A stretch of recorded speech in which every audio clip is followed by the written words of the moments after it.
Thanks for joining us for Season 7 of the Hospitality Hangout, a hospitality-focused podcast where the founders of Branded Strategic share their insights and bring technology and innovation leaders that are making things happen in the industry we love.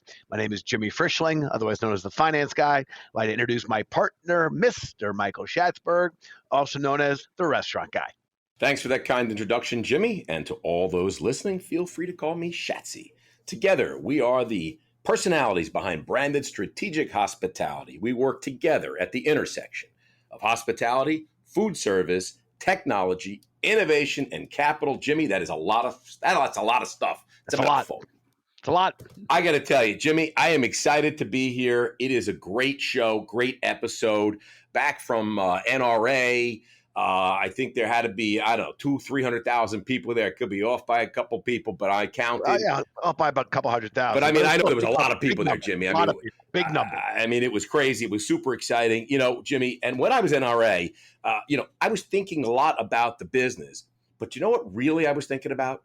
I have no idea, Shaq. I was thinking about this branded marketplace. I'm thinking about this marketplace, Jimmy. I'm thinking like all these people come to the show and see all this stuff. But what about after the show? What about finding solutions when you need a solution and there isn't a show going on, or maybe you can't get out to that show? You go to the branded you go to the branded marketplace, Jimmy. You go to the marketplace and it is loaded with everything you could possibly need to run a restaurant today from a tech and innovation perspective. So if you're looking for the greatest in tech, the greatest in innovation, you go check out thebrandedmarketplace.com. You check it out and you're going to find it. Hey, Jimmy, if you want to get on the marketplace, if you have some really cool tech out there that's really solving problems, you email me at marketplace@brandedstrategic.com. I'll have you onboarded, Jimmy, in 10 minutes. And Jimmy, you would think that this is super expensive, right? It has to be very expensive.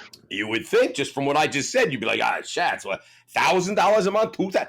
Jimmy, it's free. Free. How do we make any money? Jimmy, who's the finance guy in this? I am. You told me volume. So I leave it to you. You said volume, I'll leave it to you. Jimmy, great show. Let's go. Let's start it. Let's kick it off. Chatsy, read my mind. I got one word for you in response to what you said about the marketplace. One word. Boom, baby. Boom. Boom, baby. That's 2 words. Boom, baby is 2 words. But boom. I agree with you. It's all about boom, because we got a great guest that rhymes with boom. Yeah. Well, look, that preamble was and that self-promotion of Branded was sponsored by our friends at Chico's Bail Bonds. If you ever need a bail bond, you go to Chico's. They got you covered.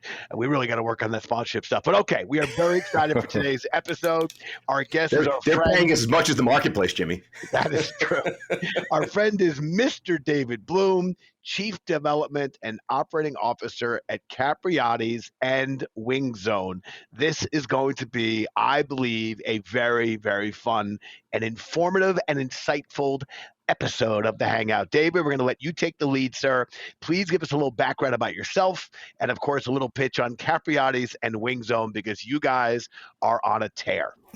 Sure. Thanks. First of all, I appreciate the opportunity to be with you guys. It's really a pleasure. And I know we've been running into each other. It's a pleasure, David. But thank you for coming on. Well, it is a pleasure, and we always love to see you guys at all the shows. But the chance to jump on your podcast here is just great. I'm very appreciative of it. By way of background, I actually was born and grew up and learned the restaurant business in Jimmy and Shatsy's hometown of New York. I grew up in New York, and my brother is still an executive chef. My sister is the pastry chef, and I grew up in the back of the house. And frankly, restaurants were just a great opportunity for somebody from my background, which was nothing to write home about, to really have a chance to do some things in life and achieve some things that, the goals that I had. So number one, first and foremost, it's one of the things I love about the restaurant industry is, just talent and hard work go a really long way. And so just anybody that's listening, I really encourage you, if you stick with it and you really learn from the best and get a chance to work with the best, take it every single time. Go wherever the opportunity is. We currently reside in Las Vegas. Capriotti and Wing Zone are based in Vegas. But when we moved here, it was our 18th move. And we've lived everywhere from Kenya to California to Colorado to every place in between. So always for business. So I just, really enjoy the opportunity to share and meet new people that are doing really great, interesting things. Today, as Jimmy said, I serve as the Chief Operating and Chief Development Officer for both Capriotti's and Wing Zone. On the Capriotti side, we have about 200 shops open today with about 300 in development, and starting to do a little bit of international growth as well. On the Wing Zone side, we have 70 open. We acquired Wing Zone about 2 years ago, 100 in development. They are both domestic and international, and we're growing in both verticals. My background, without going into too much detail, is really scaling brands from about our size into thousands of locations. I think I've worked in 33 countries to date. And I just really enjoy being part of the team that does that and kind of creating that success with people that I respect and admire. That's how I got to Capriotti's in the first place. David Barr, one of our board members and investors, is an old friend, had worked for him, so to speak, before, and he's the one that kind of brought me over. And I've been here, as I said, about 5, going on 6 years, and work with just an incredible team of people that I really love. That's awesome. And thank you so much for sharing that. And by the way, you are incredibly humble, because we're going to take a deeper dive into David Bloom and how you got here. I understand from New York in 1975, you were born in New York. We got all that stuff, and it's amazing. But really, you worked. I mean, you started working out. You've worked at Hilton Hotels. You've worked at Bennigan's. You've worked for Quiznos, Hurricane Grill, Mrs. Fields Cookies, TCBY, just to name a few. So how did you go from all of these brands, which are household names, to now the CEO and Chief Development Officer of Wing Zone and Capriotti's? You got 500 Capriotti's, or 200 plus 300 in the pipeline. You got almost 200 Wing Zones. I mean, it's a lot. So I think you're being extremely humble. Leave the math to me, Schatzy. We keep going. You're on a roll, buddy. I love it. 10,000 Capriotti's, and I think he said 100,000 Wing Zones, Jimmy. If my math serves me right, 70 plus 100,000. No, seriously. I mean, you've really. I mean, you've done a lot. So, how did you end up at Capriotti's? Well, just to clarify, I'm Chief Operating, not CEO, and that's actually important to me because I feel like I have a specialty. I have something that I'm really, really good at and I love. And candidly, it's probably not as the CEO. So I think how I ended up there was an opportunity to join a brand, and now brands, and we'll continue to do probably additional acquisitions over the years, and be part of a team doing what I think I'm really great at and contributing to that team. As I said, David Barr is the friend that kind of got me over there in the first place, but I really aligned with the senior team that was there, Ashley Mars, who is our CEO, and Jason Smiley, who's our president, right off the bat. And just, it's very rare in life that you get an opportunity to do work that you're really passionate about, to work with a team that you're really aligned with. I mean, from investors to board members to senior team to management team to franchise partners, all the way through, and to do it in a space that there's tremendous opportunity. And so when those three things come together, for me, that's sort of irresistible. And I was able to find that at Capriotti's and now Wing Zone. And so just continuing to work on that, really. I think that's great, and thank you for sharing all that.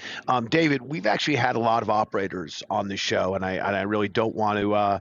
And there's nothing negative to any of them. I think we've had some incredible operators on the show, but not as big as this guy, though, Jimmy. Well, I don't think. Let me rephrase it. I honestly think that you and your company may be the most tech-forward operator that we've had on thus far. And that comes from some conversations you and I have had at the various shows, and hearing the way you were positioning your brands both ahead of the pandemic and then navigating through this very turbulent and truly Category 5 storm for our industry. But both Capriotti's and Wing Zone are really making waves in the adoption of tech. And I'd like to get into that. But before we go deep into all the tech you're using and the extent you could share, I want to start with the beginning. You have this incredible, and I'd say enviable, philosophy to try out major tech. So by the time it becomes mainstream, you're already ahead of the curve. When was it you decided to make your brand on the forward edge of tech disruption? Well, I do think that actually comes from our investors and board members in terms of a mandate for the brand and what we feel is a differentiator for us. Because we own and operate our own stores as well, we have a platform in which to try that technology on our own dime and figure it out and take the risks. That's not a luxury everybody has. But we believe it's a significant differentiator. You know, I will say in my background, I've had the opportunity to work with some what I would call technology enabled companies, and they grew at a rate that others just couldn't, both here and abroad. So we feel like it's sort of table stakes anymore. But I will say I have conversations every day with people that literally tell me, hey, this is temporary. We're going back the way things used to be. And I just politely say, you know, I value your opinion and your friendship, but I think there's no way in the world the genie's going back in the bottle. By the way, Schatz, that preamble that David just gave there when he was politely disagreeing, that's called a polite way of telling someone, yeah, go F off. Go F off, or F yourself. or have a nice day, or from my Southern friends, bless your heart. I lived in the South, and that is a good way to do it. Yeah, bless your heart. Well, listen, let's talk more about how you are always a forward thinker in terms of tech and innovation on these brands in particular. Let's talk about robotics. We're hearing robotics all the time now. Everyone's talking about robotics. We used to joke about there was an old show, and I'll date myself a little bit because the Jetsons was an old cartoon. David, you remember it. Jimmy, probably don't remember it. You're much younger than us. But but the Jetsons had Rosie, and Rosie would you know, she was like, would go around, and she was like the housekeeper, and she would serve them food. And that would seem very futuristic. Be like, wow, as a kid, like, that would be unbelievable. But I got to tell you, the truth is, this is not really too far off from where we are today. I mean, you see, there's a company, Bear Robotics, there's a bunch that are kind of acting as busters to help move things around in the dining rooms. You see that. You see the Miso Robotics doing the flippy, and there's the sippy, and there's the chippy, and they're doing all sorts of things. And you've embraced a lot of robotics. I mean, you're testing out drone delivery right now, if I'm not mistaken. So I'd like to talk a little bit more about the drone delivery program that you're partnering with, who you're partnering with, what's going on, and how are you going to have drones delivering food in Las Vegas, of all cities? Well, I will tell you, number one, first of all, on the drone side, we're just literally putting that plan or that program together. Is this breaking news? Am I allowed to say this? Hey, I'm not going to deny or condone. So will not confirm or deny. Confirm or deny. Okay. But I will say, Chatsy, heads up. Don't cut it. Coming at you, Chatsy. Heads up. Breaking news. The thing that's really not comfortable for a lot of restaurant operators is that in the tech world, the paradigm of fail forward fast kind of rules, and introducing sort of the minimally viable product and iterating your way forward is the business plan. And restaurant operators also tend to think of, I want to turn it on, invest today, turn it on today, and start making money tonight. And the technology world has a much, much longer time horizon in terms of investment and monetization of those investments. So I say it starts there, number one. Number two, I would just have a suggestion for anybody interested. There's a book, because I'm going to quote some things out of the book, called The Future is Faster Than You Think by Stephen Kotler and Peter Diamandis. I think they are founders of SpaceX and lots of other futuristic type things.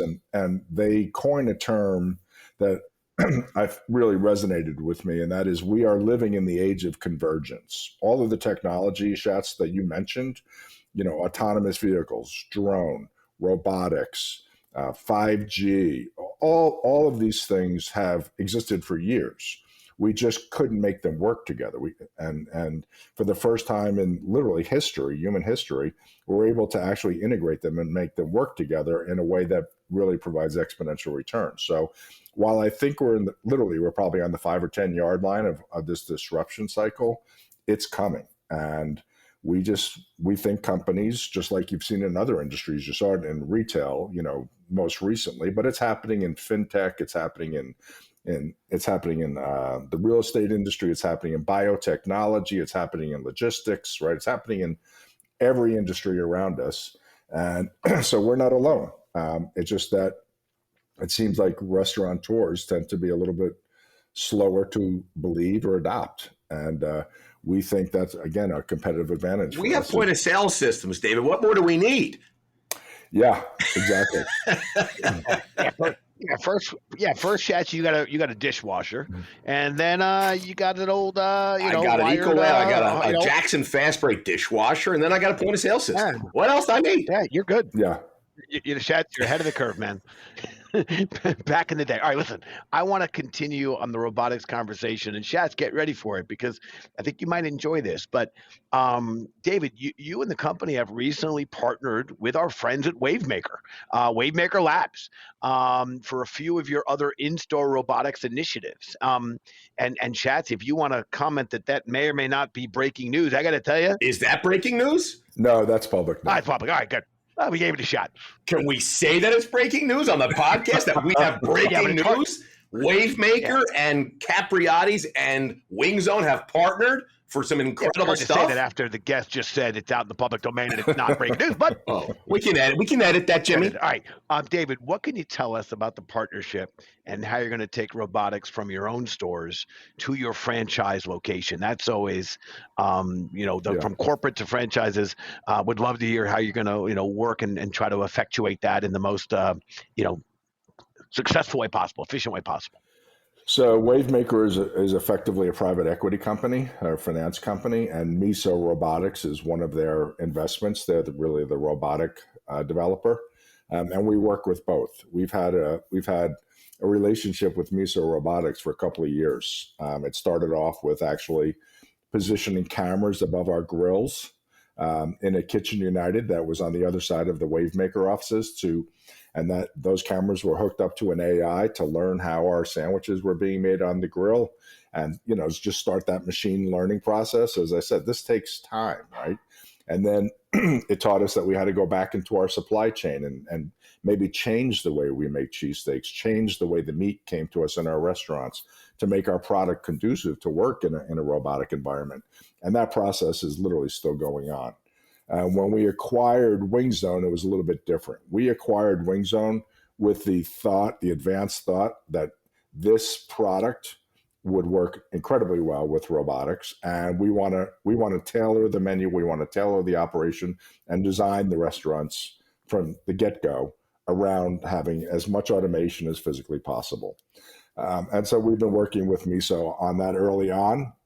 And an interesting thing, though, is Wavemaker really kind of learned through their growth process that the deeper they could get into the operation, the more they could learn about what type of opportunities were out there for them. And so they've committed to opening up 20 Wing Zones in the LA area as a start. They'd candidly like to do more.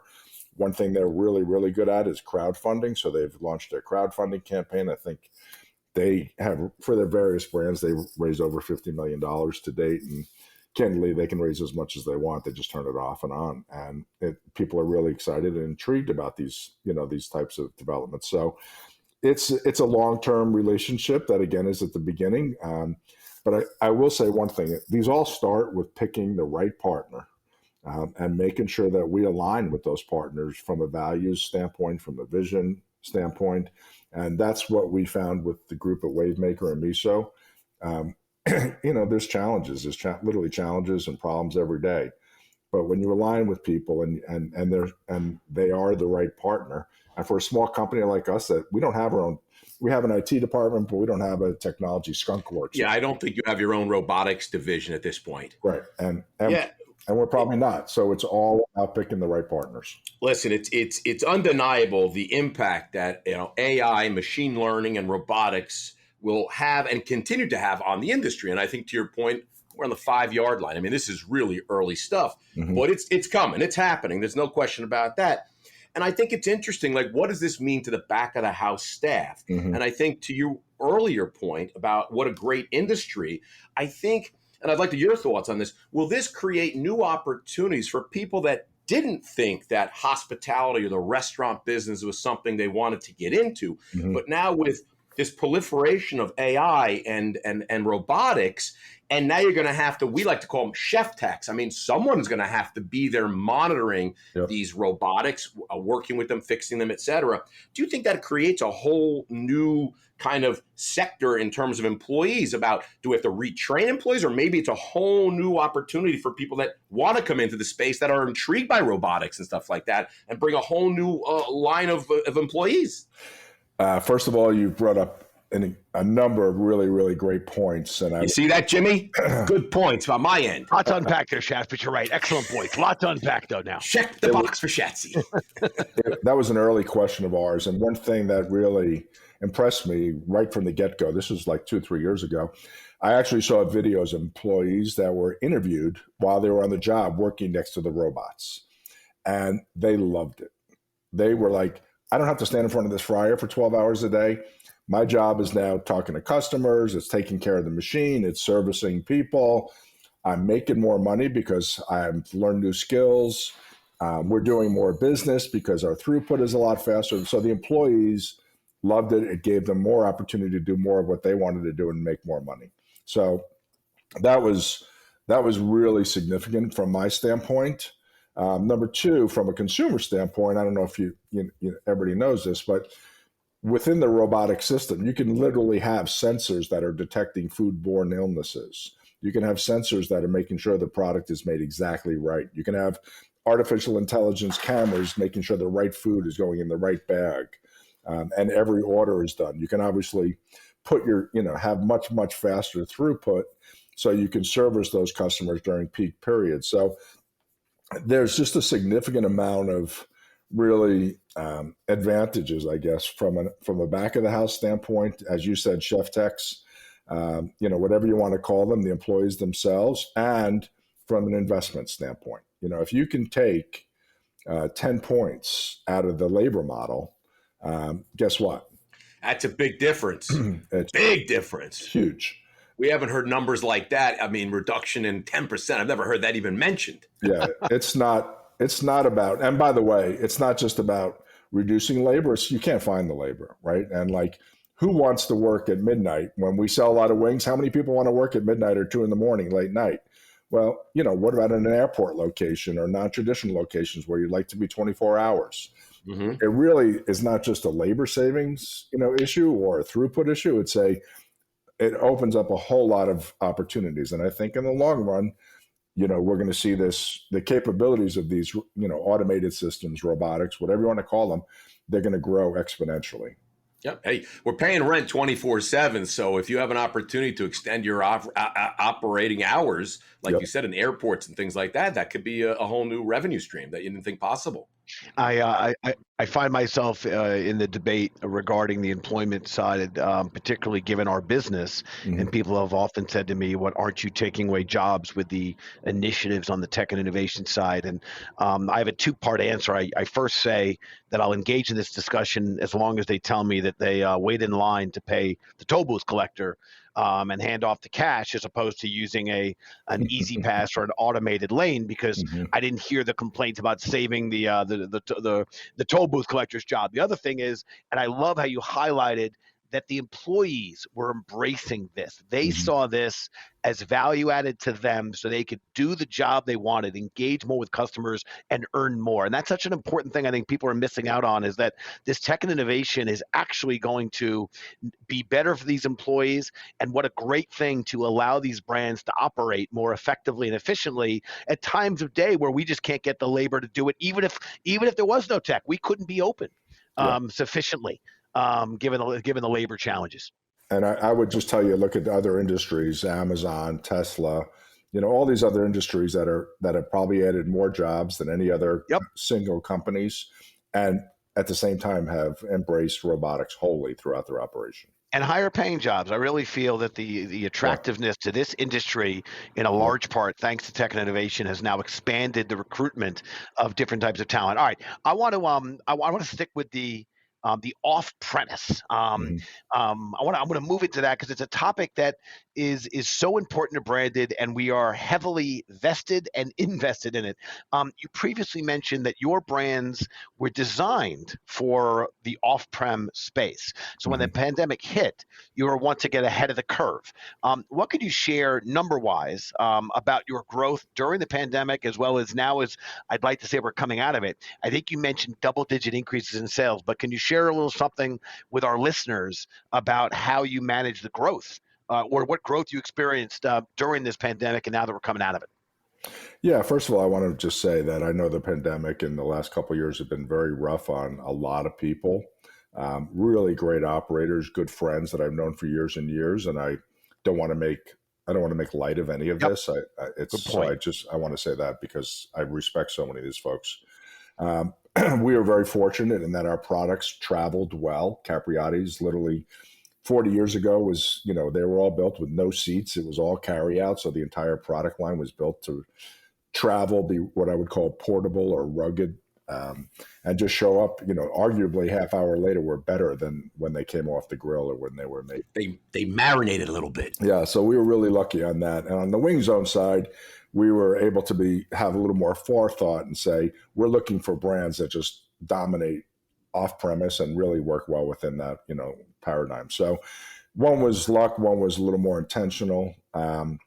We early on knew that, from a data standpoint, and we tend to be very data driven as a group, by the way.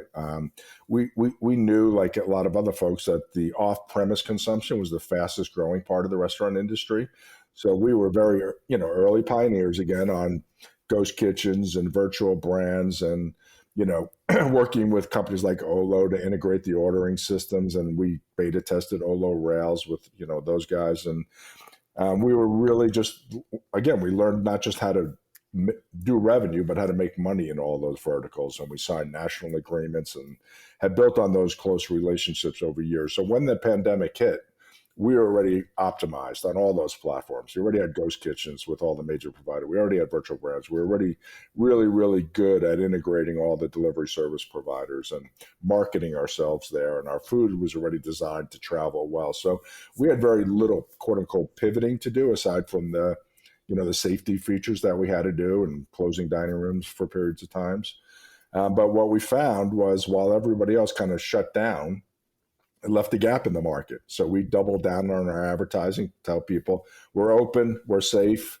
We had to add curbside delivery and a few other things like that, but that was about it. So because we were able to get really great advertising value and really, service the customer when so many restaurants were shut down, we literally had weeks when we were 20, 30, 40%, year over year, same store sales positive. Now that's definitely breaking news. So that was crazy. And we we certainly didn't expect that. But the other thing that we didn't know was how we were growing our brands, how these brands, Capriotti's, how they were going to open in new markets that never heard of us in the middle of a pandemic. Are people going to come out and support them? And, how's that going to work? And again, we found we were opening stores in the midst of the pandemic at record revenues. They were just kept climbing. Some things I think people expected to happen, like real estate was going to become plentiful and cheap. That never happened. So it happened for like a day or something. I remember. Yeah, I mean, it was like one day. Prime sites for us are still really competitive.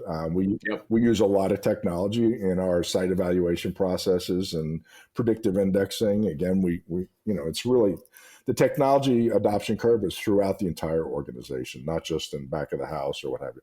So as we just continue to get better at that, we've continued to see same store sales, record growth. We'll open between the two brands 50 restaurants this year, not including ghost kitchens. We'll open another 30 or 40 ghost kitchens. As I said, we're bringing Capriotti starting international growth and Wing Zone, both domestic and international. So it's just been a really good time for us, but we've been very fortunate because it took 2 or 3 years to get good at these things. Whereas I think a lot of other brands kind of had to, pivot and adopt things and playing catch up in this at the pace of change we're experiencing today. If you're playing catch up, it's going to be a little rough. Jimmy's got a great line about that ketchup. Jimmy, what's your line about the ketchup? You're standing still, you're falling back. If you're standing still, you're falling behind. Right, you're falling behind. Mm-hmm. Listen, it's great stuff. It's super interesting. Listen, Jimmy and I do a lot of talking. Jimmy more than me, but I do plenty of talking too. And as it turns out, we really wanted on our podcast to give our guests an opportunity to ask us a question because we do so much talking. So the mic is yours. Talking back, anything you want to ask Jimmy and I. Well, I guess, what are you the most excited about? What do you think is going to be the biggest lever that an operator can pull, a brand can pull, to kind of catapult themselves and position themselves ahead of this curve? There's a lot of choices and there's a lot of shiny new toys out there, right? Like shiny nickels that you can look at. But if you were running Capriotti's today, or you're running Wing Zone today, what would you be focused on? Where would you put your time, energy? Well, Jimmy, I'm going to take a stab at that real quick. If I was running Wing Zone and Capriotti's, the first thing I would do is I would hire David Bloom, and I would say, David, I got to get ahead of this. What do you recommend? Help me out here. I need you to help me out here. I mean, right? That would be the best thing I could do.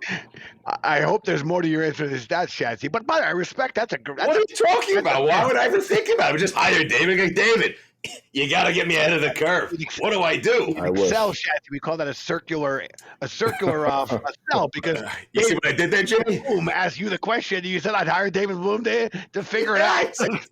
Isn't that right? Unfortunately, David Bloom does very little. He works with a team that does really all the heavy lifting.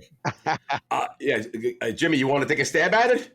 Yeah, I'll take a stab at it. And this is coming from I've had every job in front of the kitchen, but that was a long time ago. But I'd say the following: one of my favorite things that I'm looking at from a macro to micro perspective, I'm loving the optionality and the menu that's available to us. That pun was intended. This is the most fragmented industry I've ever seen. And the word restaurant means about the same as the word finance.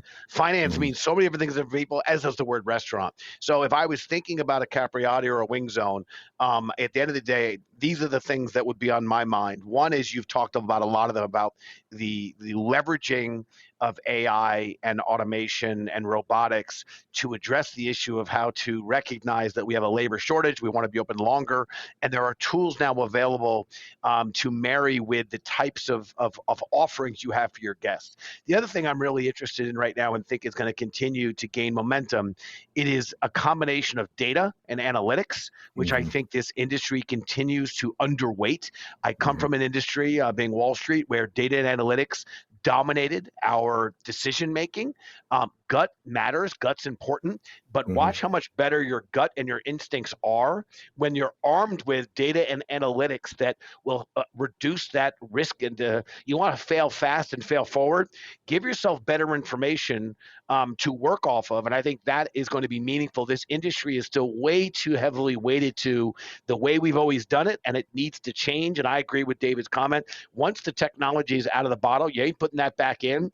And I now think there are companies, and we have the privilege of working with several of them, that are really trying to arm operators with the data to help their decision making. And then lastly, I still think the guest engagement vertical, which is somewhere a hybrid between, we have the whole off-prem, we have the whole back of house, but the personalization and how brands are going to connect on a personal level with their guests, I think is going to become more and more important. We can't just do it with a great host or hostess. We can't just do it with a great barista, bartender or a server, because so much of our guest experience now is going to be digital. So now we have to really work with the tools that can allow our brands to speak with guests in a digital space. And thankfully, there's a lot of tools out there I think can do a very good job. I got to tell you, Jimmy, that was beautiful. And that was exactly what I was going to say. If I couldn't get David Bloom because he already had a job and he wouldn't come work for me, then I would do exactly what Jimmy just said. So in short, you would have said ditto, Schatz, right? You said ditto? Yes. Okay, good. Yes. Let David chime in here.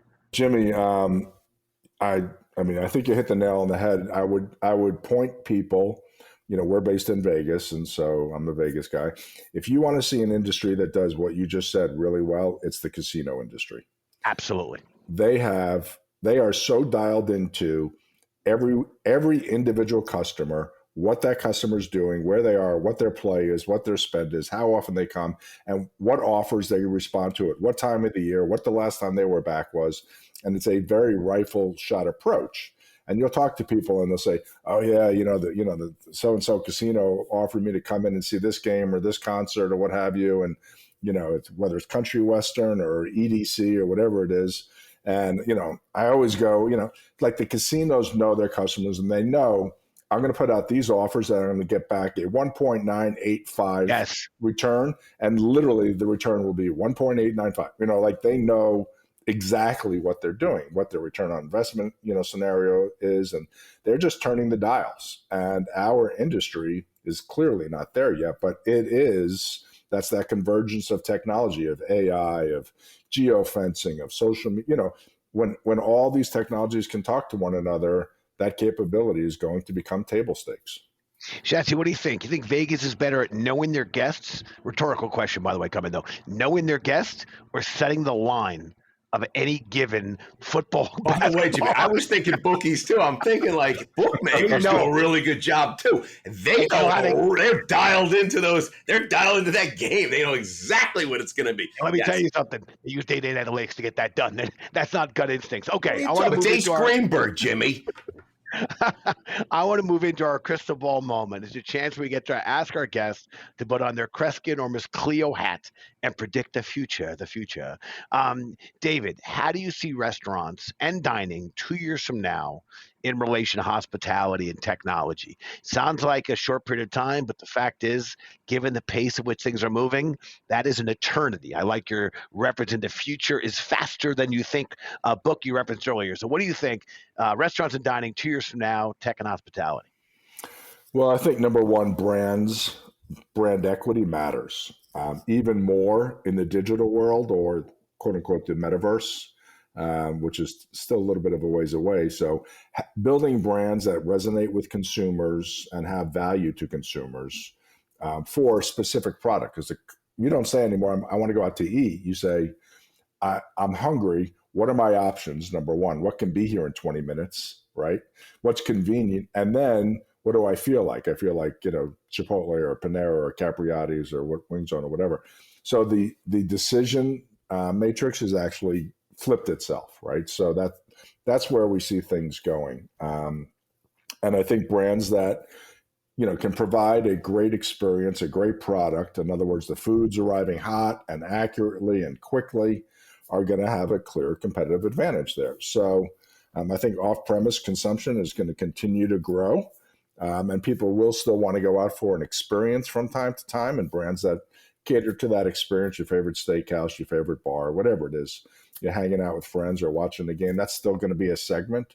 But the fastest growing category is going to be those brands that can really satisfy the demand with all of the headwinds. And I guess some people think that it's transitory. They think, labor shortages and inflation and, civil unrest and social unrest and all these, pandemic, they think these are transitory. I don't. I think that these things are going to keep coming at us faster and faster, and brands that are positioned to handle them will have incredible opportunities. So we're going to see new companies like Miso Robotics and Wavemaker and Capriotti's and Wings. We're going to see companies really emerging and accelerating, and we're going to see people that have not adopted, we're going to see them go away quicker. That's just my guess. I got to tell you, I couldn't agree more. It's really, I can't wait to come back and have you on in 2 years. You'll probably say no, but we'll ask anyway.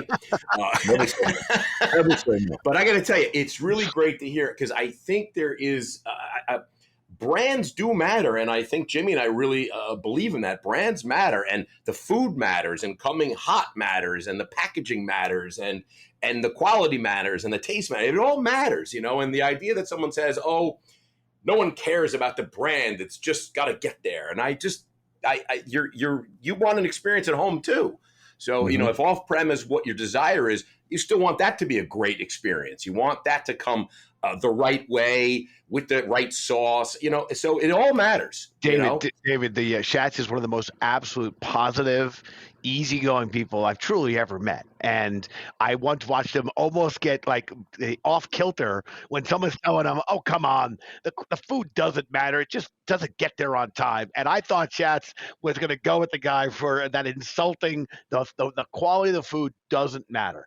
And as long as it gets there within a certain window. And Schatz got very bothered by that. So Schatz, I agree with you though. I agree with you to that, and I'm glad I stopped you from getting into a fight. Yeah, exactly. Thanks for that. Well, listen, it's been a great show, but it won't be a great show unless we get the branded quickfire off the table. So let's get to the branded quickfire. I'm going to ask you 5 lightning round questions, David. Okay? Don't think too long. Don't think too hard. 5 questions. Are you ready? Go for it. Favorite Las Vegas sports team? Golden Knights. By the way, don't you have a basketball team coming and a baseball team coming? It's all good. We got F1, we got Major League Soccer, we just got pro lacrosse. It's all coming, baby. It's all coming. And aren't they building, I heard, are the A's coming and on the Strip building a stadium? Is that right? There's a rumor right now we have the Aviators in their new stadium just up the street from my house, and there's talk that where the Tropicana Hotel is that they're going to build a baseball stadium. Vegas is unbelievable. Really, unbelievable. Sorry for the quick fire. Where are you getting dinner from tonight? Where are you getting dinner from tonight? My grill. I'm a huge, anytime I can be at home with my family, I'm a huge hangout with my family guy. Favorite food city in the world? Come on. It's Vegas, baby. Vegas, baby. Whoa, Vegas, baby. Where's your favorite place to travel? Germany. My wife grew up in Germany. We have friends there. So I really love to be in Europe. I think they do a great job of mixing personal life and business life and a balance. And I wish I had that kind of balance in my life. I don't. Oh, me and Jim were just talking about that balance, baby. They know how to do it over there, man. Sitting out at a cafe, drinking a beer and smoking a cigarette. If you were to challenge Jimmy Rye to a wing-eating contest, who do you have better odds of beating? I mean, honestly, who made this question? I mean, look at Jimmy. Yeah, I think this is as easy for David to nail as the Jimmy, favorite food city in the world. But I'll let him answer. I'm going to say Jimmy. Really? I think you're kind of a guy that gets pretty hyped up, and I think in the moment you might be willing to go right to the edge, So Jimmy at some point would be like, all right, hey, I can't do this anymore. I'll respect it. I thought you were going to say you'll have better odds of beating me because Schatz wouldn't even show up. I gotta tell you, thank you for that. I appreciate that. I'm going to beat Jimmy in a wing-eating contest. There's no way. But okay, well, you know what? We'll all have a good time. We'll respect it. We'll respect it. We'll have some good time at the Wing Zone. Listen, David, we want to thank you so much for joining us for the podcast and for sharing all your great insights. I literally was writing notes to myself. How you talked about talent and hard work. You talked about, having the right partners, talking to customers, brand equity. These are things that we're promoting constantly of the importance. And I so appreciate you as an industry leader and veteran coming and sharing these thoughts. So we appreciate what you do for this industry and you and your team's hard work to support the hospitality industry always. For our listeners, wait, Jimmy, I'm going to go on a limb. I think best guest we ever had. Am I right? Definitely better than Sterling. Oh boy, definitely better than Sterling. Okay. Smartest guest we ever had. I'm going to go grab my wife for a minute. If you guys would repeat that. I do think he was dropping insight. He was dropping knowledge. Wait, do we get to see the newly decorated house? Yeah, it's always being redecorated. Before Schatzy jumps into it, I want to say that there is a fantastic Capriotti's up on the Upper East Side here in New York City on 2nd Avenue. And while it's not David's special, anybody who the first 100 people that want to meet Schatzy up there at Capriotti's, Schatzy will be standing there with his personal credit card, okay, personal credit card. And he will be willing to buy you a delicious sandwich and show off why Capriotti's is such a fast growing brand. So I just want to tell you, I think that's a special we're going to give. And Jimmy, I have one more little fun fact. Is it true that Capriotti's is the largest supplier of Butterball turkeys in the country? We're the largest restaurant buyer of Butterball. Largest restaurant buyer of Butterball turkeys. Do you have a number that we can throw out there on how many Butterball turkeys you buy? I don't have the number, but I do know Can you that make something up? Because, I mean, anything you say, we'll believe. Butterball raises a line of turkeys just for us called the Capriotti Super Tom. So you can actually buy it in the store. It's raised specifically for us. You know how good they are? They get their own freaking turkey. Yeah. 100,000 turkeys a week, I'm told. This is what I'm told. All right, we do. I do love you guys have your own mind of turkeys with Butterball. That's awesome. Listen, if you want to get in touch with David directly, we're not going to give out his personal seller or email, but you can contact the podcast team, podcast@brandonstrategic.com. We'd be happy to make the introduction for you. And then finally, to our listeners, we know there are literally hundreds of thousands of podcasts out there, and the fact that our listener count continues to grow, and that's despite Shatsy begging his family to get on board. It really is growing. We want to thank you for all your continued support that's taken us into season 7. Please join us next week as we welcome our guests, Meredith Sandland and Carl Osborne, the author of the book, Delivering the Digital Restaurant, Your Roadmap to the Future of Food. Jimmy, Meredith great book. I had dinner with them last week in Chicago. Yeah. And by the way, they're making a movie, and this guy is going to star in the movie.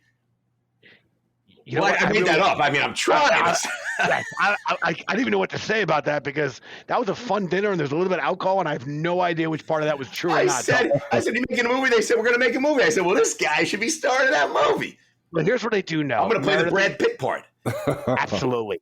Yes, the after. Meredith and Carl and maybe Brad Pitt will be on the podcast next week, so please tune in. And finally, I know I said that. If you haven't done so already, please subscribe to the podcast so you don't miss out on any of our exciting guests. David, with great appreciation for your patience with us, our banter, and all, but specifically for all the great insights you shared. Thank you so much for being here. Jimmy Frischling signing off. Wait, last one. David, if we want to find a wing zone, where do we go? We're up in your neck of the woods. We're up in Long Island, and we have several out on the island. But we're really right now we're kind of coast to coast. And so wingzone.com? Wingzone.com would be great. And Capriotis.com? Any of those will get you there. Got lots. There you go, everybody. Check it out. And by the way, first order is on David. Thanks, everybody. Take care. Cheers. Thanks, David. Cheers, everybody. Bye-bye.